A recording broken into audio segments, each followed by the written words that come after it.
Right. And so I understand what happens and what goes on in that arena. But what I want to do and what I'm inspired to do is this: continue to tell the truth. Fentanyl stands on a class all by itself. But first opportunity is a LLC that I founded. Because I've been in nonprofit work for 23 years now. So I've worked with the marginalized communities that could include from prisoner reentry, substance use disorders, mental health, homelessness, at-risk youth and teens, to low-income families. It's all are categorized as marginalized.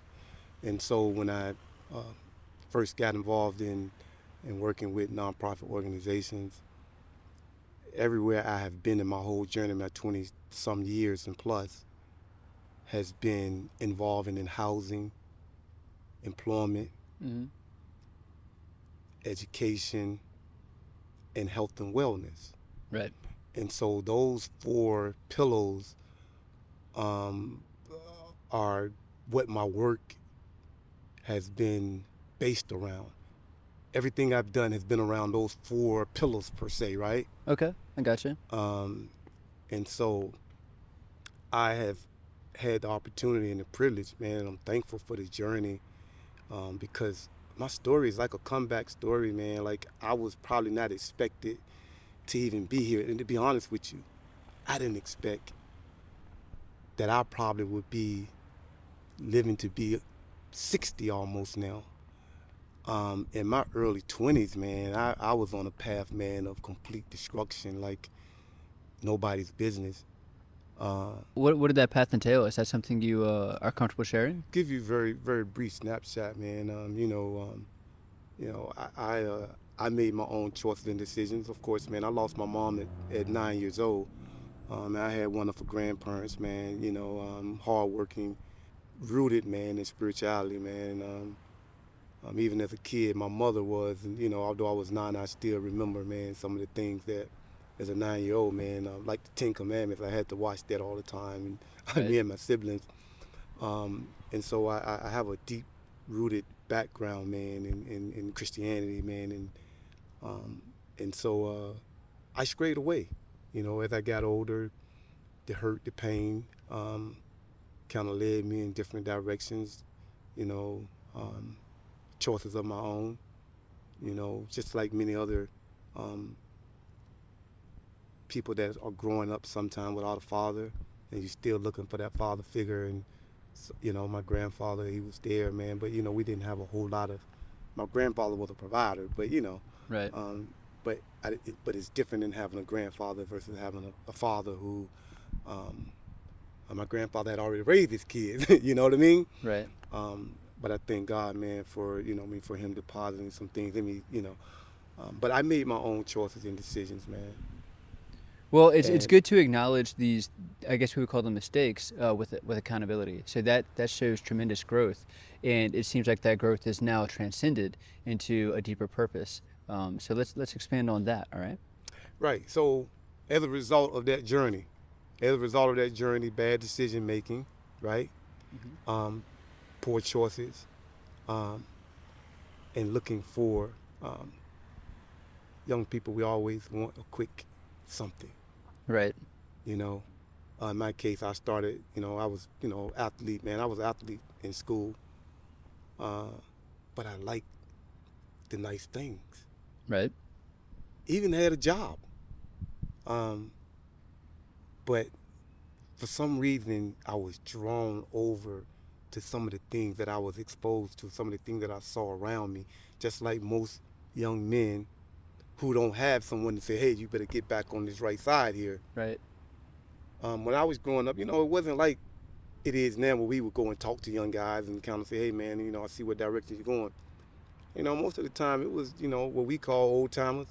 You're going to be in the game, we're going to show you how the game go. It wasn't a lot of Like, man, you better stay into sports, or you better stay over here doing the right thing. So there were less positive Yeah, structure. right. But it's no indictment on them because they were giving us what they knew. Right. See, you're talking about guys that were, much older than me.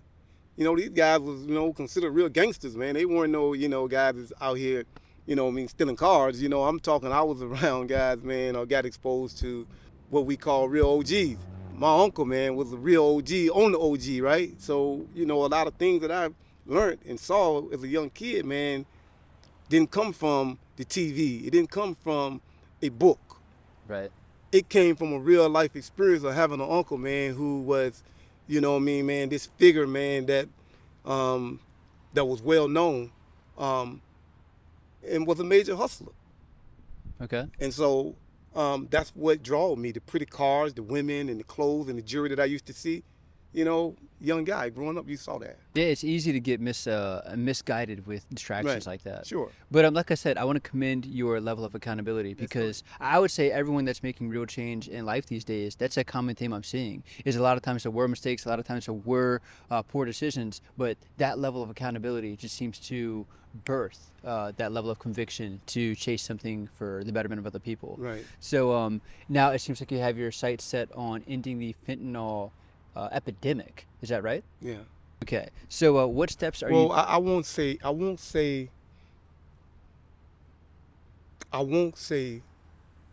ending it, but that is my desire that one day, I don't know if I'll be here on this earth if it ever ends.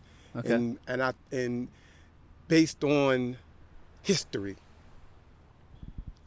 drugs are drugs, and illegal drugs, man, has always been a supply and demand, has always been a part of, this culture, this country. I mean, we, Okay. have more people using drugs in this country probably than anywhere else in the world. So let's talk about what you just said right there. It's a supply and demand issue. Absolutely. So and there's a way to address both of them. There's a demand because there's people, there's children, there's elderly, there's people that are using these drugs. Illicit specifically, drugs. Yeah, specifically fentanyl as well. Right. People that are needing these drugs or in want of these drugs, and there's people that are supplying them. So how can we tackle both of those issues individually?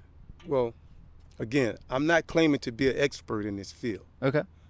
I'm a guy who has a lived experience from the streets, who changed that narrative around, went back to school, got what was called a formal education, right? Right.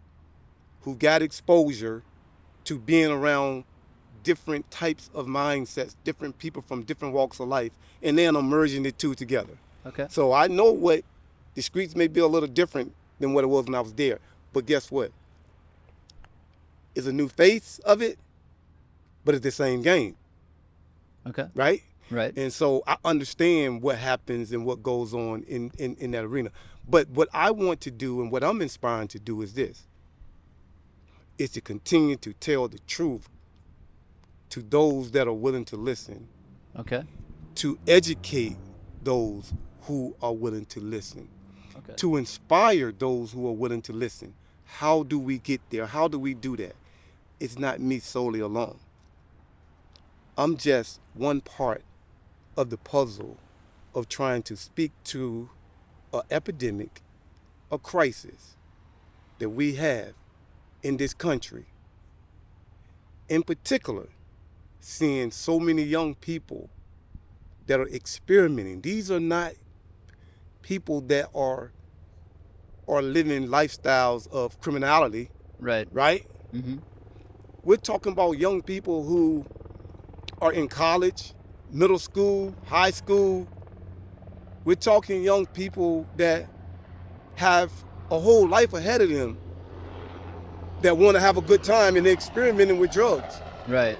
not knowing that this one pill or this one line will kill you, or it's gonna kill you. It's not a matter of if, it's just a matter of when. Okay. So I imagine you had just said that you want to tell the truth. You want to tell the truth to people that are willing to listen. I imagine what you just said is that truth, that it will kill you and is dangerous. So if there's a truth, what is a lie that they may be told? The lie is that it's not gonna happen to me. Okay. Everybody always say, oh, that ain't gonna happen to me.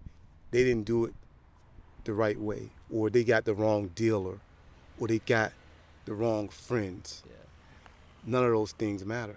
Okay. Fentanyl stands in a class all by itself. You Right. see? It's in a class all by itself. It's just a matter when you get that batch Right. that's already has been saturated with fentanyl, but now it's got a hot spot because of the way that it's being manufactured and mixed together.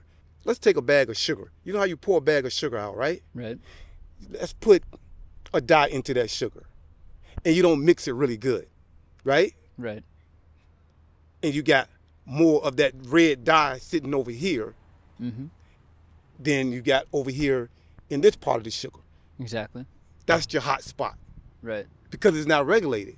So when they mixing it, whether they're gonna manufacture it into pills or whether they're gonna put it in powder form, there are hot spots that's gonna hit the market. And when one certain dealer who may not even be aware, Right. right, Mm-hmm. has that batch, And you're going to This is suffer what the we see. consequences, deadly the consequences. deadly consequences. Okay. And now the other thing to that, we have people that may looking to make more money off of it, man, and they may go and do their own thing with it. I don't know. But that's not, what I'm here for. I'm really inspired to let people know that it's hope. A lot of hurting mothers, man, like it's a lot of hurting parents that I talk to that are grieving, man, want to die with their children. They are burying babies. So all it takes is a little bit of education to how dangerous these drugs are. So let's say that we have people out there that are willing to hear that message. They say, okay, we believe you. This is a deadly issue. What's the next step that they could take? What should they be doing to help themselves? Get involved. Get involved with organizations, agencies, or marches or rallies. Get involved. It's not about just talking the talk, but it's about taking action. It's about looking at what legislature that we have to change. I know recently we've just passed a bill in Virginia. If you sell to someone and that person particularly know that they had fentanyl, and that's the confusion with that bill, is that people are saying, okay, well, it's going to be very difficult to prove that the person that's selling the drugs knew that fentanyl was in it when we Right. know that the cartels are making it. So it's going to be very challenging. It's going to be kind of complicated. There's a lot to of even prove ambiguity. that. Yeah. Right.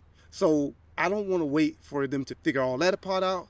While we trying to figure out charging these people, kids are still dying. Now, I'm not saying that that bill, okay, that's a great start. But guess what? Right. Somebody just died. People dying every second, every 3 seconds. Yeah, Also- no matter what the legislation is, there's people out there dying, there's people voluntarily taking this drug, and there's people that don't believe it can happen to them. Yeah, Is that yeah, right? Right. Yes, that's right. That's true. That's correct. But they're not taking it willingly, knowing that fentanyl is in it. Right. This is why we use the word accidental.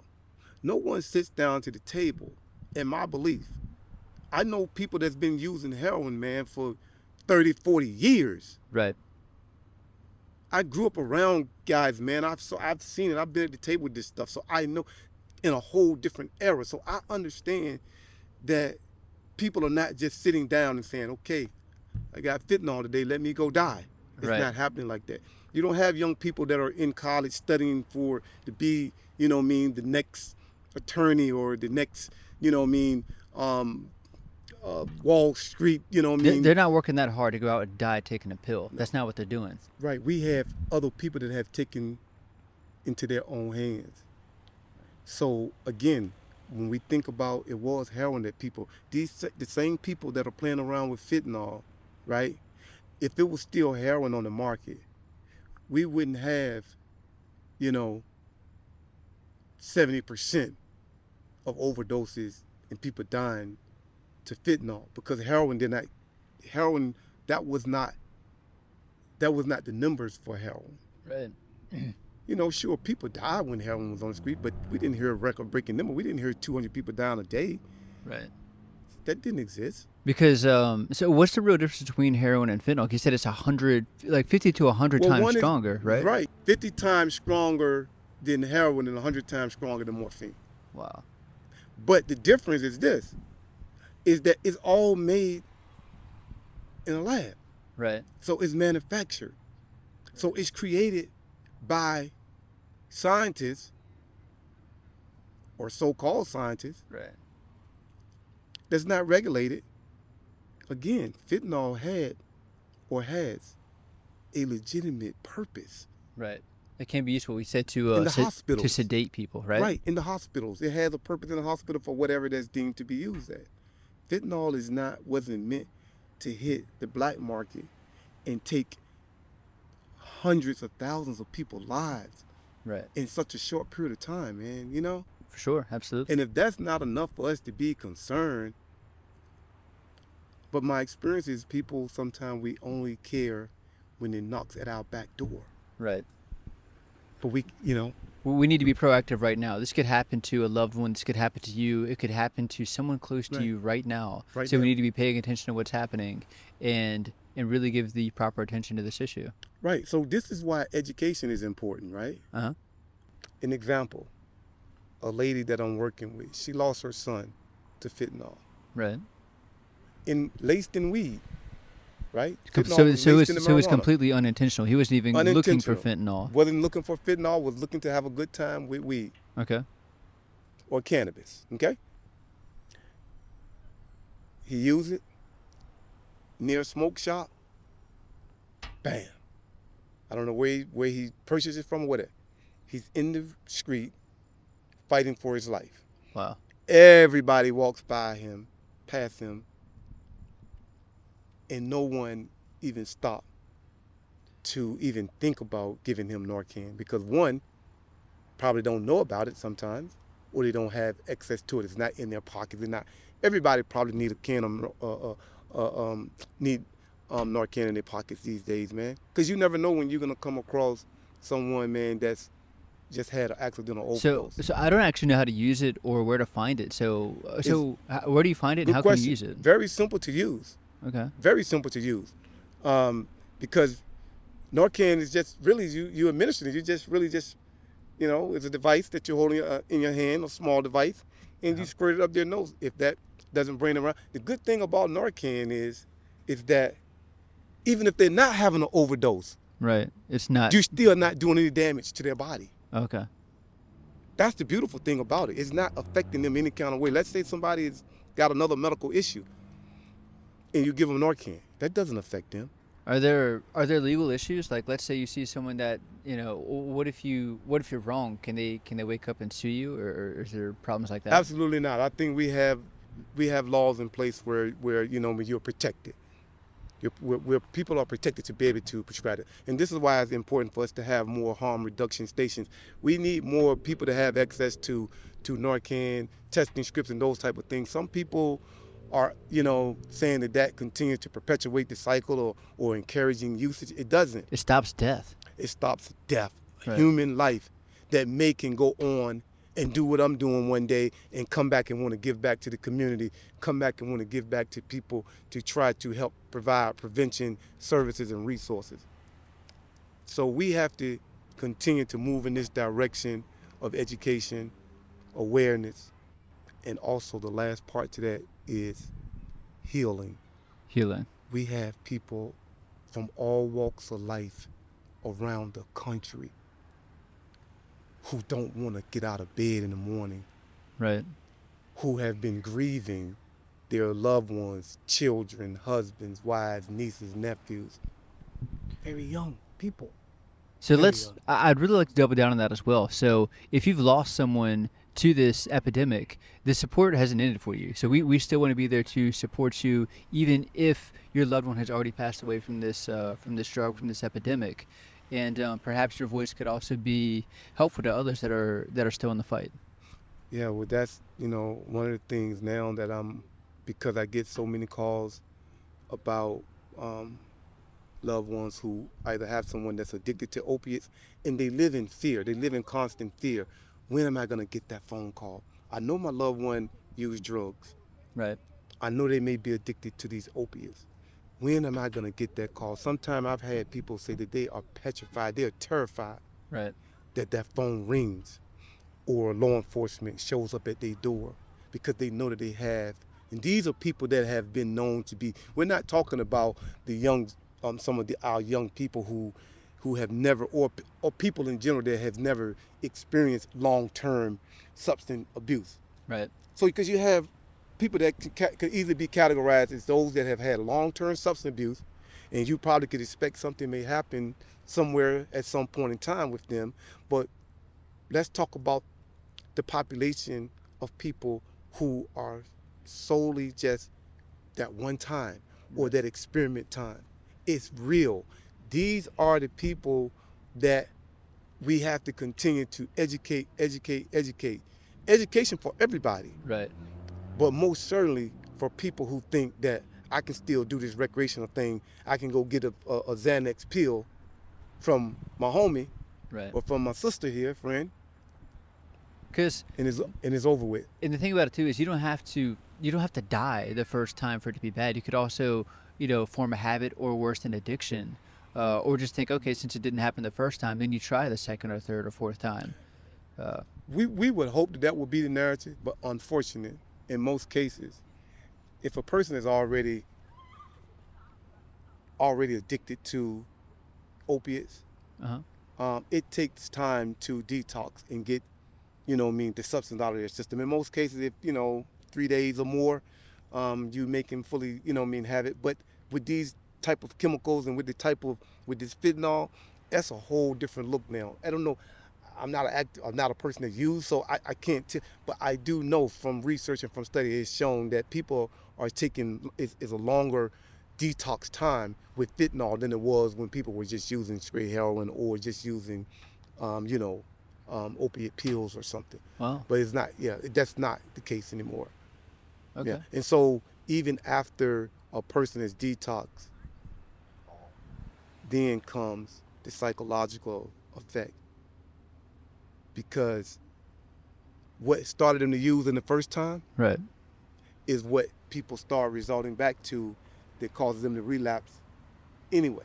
So we have to dig deeper to the root cause when we're trying to provide treatment. And we have professionals. I am substance abuse counselor, but but from a clinical standpoint, it's more. It needs to be more wraparound services when people are trying to get off of these substances.